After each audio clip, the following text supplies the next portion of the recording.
The Celtics, as well, to no one's surprise, win the Eastern Conference Finals. Jaylen Brown is named the MVP after the sweep of the Indiana Pacers, and this series is such a bummer to me, man.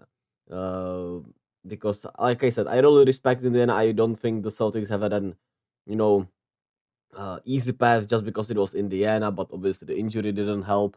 But that's the advantage of the number one seed, obviously, and they took full advantage of it. Now they're headed into the finals. They will have 80 days of rest. I'm pretty sure this final start on the 6th of July, so they will have plenty of rest in between that time. Here comes the rust versus rest question, right? Uh, which could be intriguing for Porzingis. I don't know what you would rather have, right? I would rather have a rested, healthier Porzingis than a you know uh, banged up Porzingis that's not rested. But I mean, he could have been rested in a way either way. But obviously, maybe even more banged up if he was playing in this series, for example, which obviously probably there was not a chance that he would in this series because I mean they thought they were gonna be able to win without him. Then the Tyrese injury, right?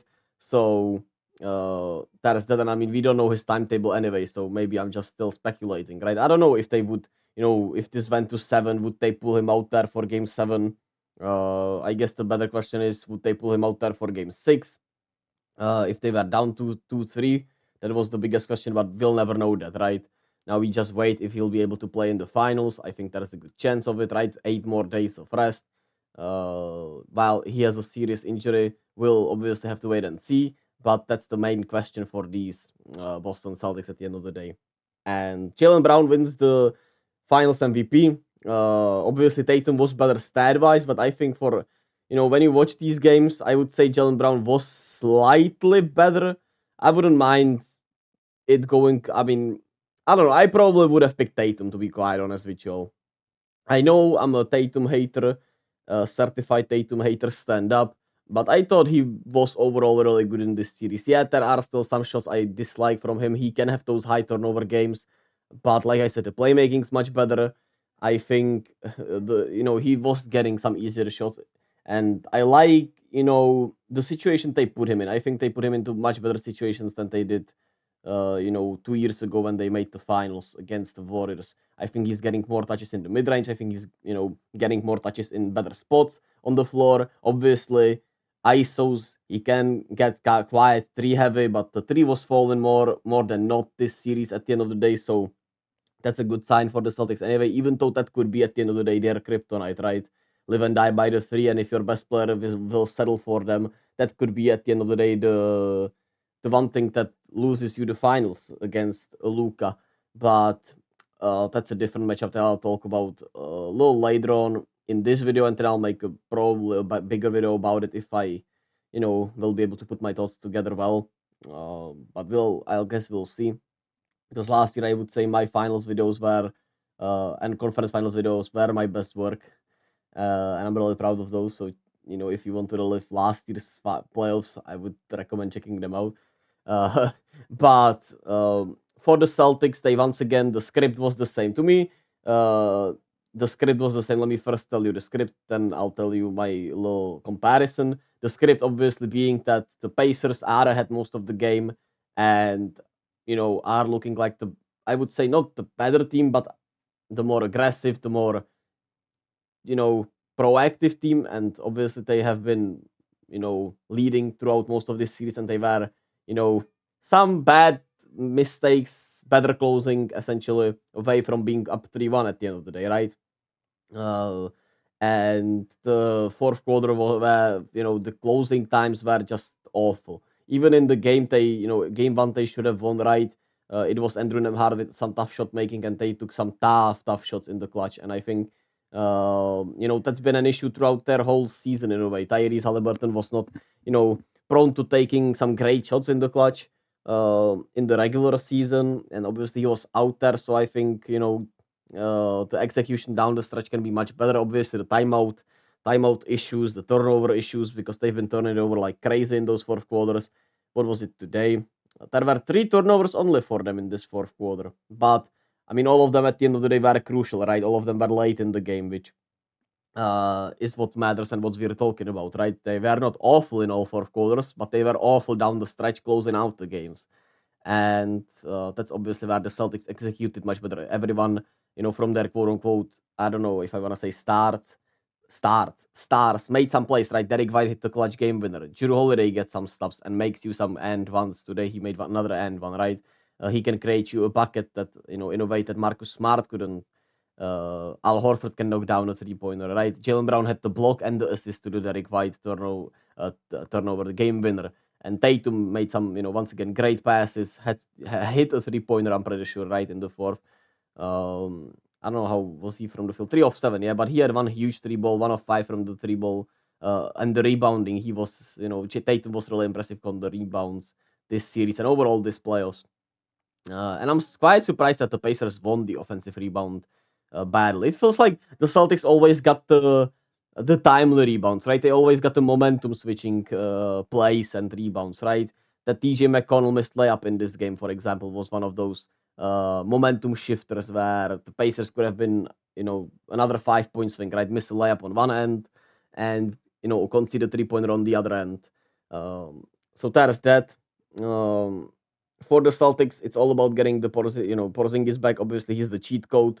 Then can Tatum, settle less for 3-pointers? I would say is one of the things you should ask yourself for these Celtics. And I mean, obviously, you gotta hope that Jrue Holiday continues his great streak. But I mean, it's not all about the three balls, right? He's been putting point guards in the basket, and I think if the matchup is against Dallas, right, that could be an intriguing target on Kyrie maybe if you put Jrue Holiday in the post on him. And I think the Celtics are comfortable doing that, right? That could be an intriguing matchup and something we will have to look forward to. But obviously Dallas has way better rim protection that the Pacers do, which to get to the Pacers side. I think the future is obviously bright. Really impressed with Andrew Nemhard as always. I mean, he killed the Warriors in that game like 2 years ago now, right? Probably still the best game of his career because they won that game. And he had like 33, 8, and 11 or something like that. And he was absolutely on one. There was no Tyrese in that game also. And they came to the Warriors' house and just beat us just like that because of Andrew Nemhard, essentially. There was no Pascal Siakam there even, right? And I mean, Miles Turner had a really disappointing series. Overall, really good playoffs, even though he can be quite inconsistent. And I do wonder a little bit about him, if you can win him with him as your starting center, like the big thing, which is obviously what the Pacers are gunning for. But I mean, late game execution, and they might be in the finals, right? So, shit, who am I to say at the end of the day? I think at the end of the day, it was just a really rough series, and I think Miles Turner will get better from it and will learn from it. And we'll obviously get to see those answers next year if he'll be a better rebounder, if he'll be, you know, I think the turnovers are the issue. If he'll be more comfortable, at least shooting from the post better, because we know he won't probably be comfortable posting up because he pretty much wants to face up like a guard rather than post up like a big man in a way. But yeah, he had a rough series. And to me, Pascal Siakam was kinda indifferent. Like he wasn't bad, right? But he wasn't great. Which might be because Halle wasn't there, right? They could enhance each other's game, and Halle could help him enhance his game. But I was a little disappointed in Siakam. But to be fair, he obviously had it really tough. But then you obviously have I think the confidence what the team was able to do without their biggest star and how everyone on the roster did something in a way in these playoffs, right? Uh, and then you just gotta execute late and obviously hope for health. And that's the thing. We'll see how that goes.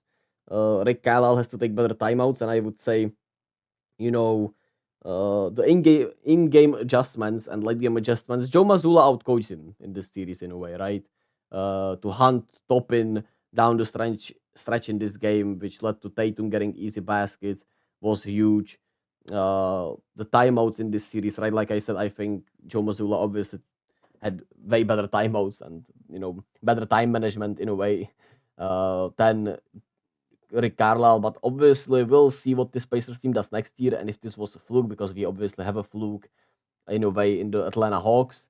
from 3 years ago, even though I still don't think it was like a fluke, but obviously they haven't been back since, and they haven't been close since, so that's the problem, right?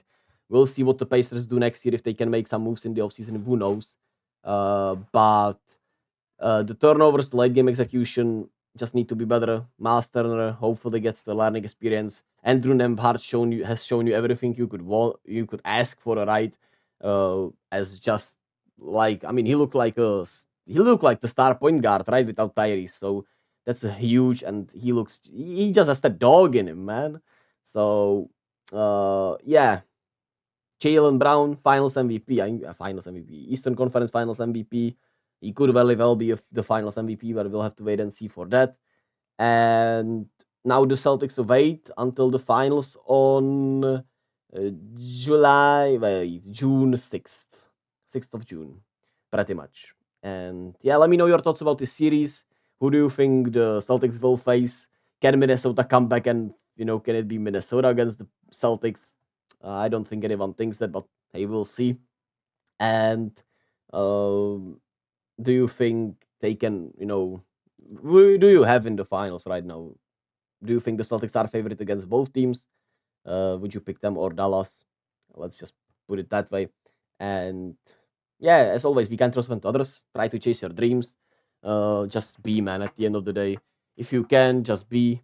Be honest to yourself and about yourself to others, and the light will find you. And yeah, I love you all. Thank you all for listening. Bye.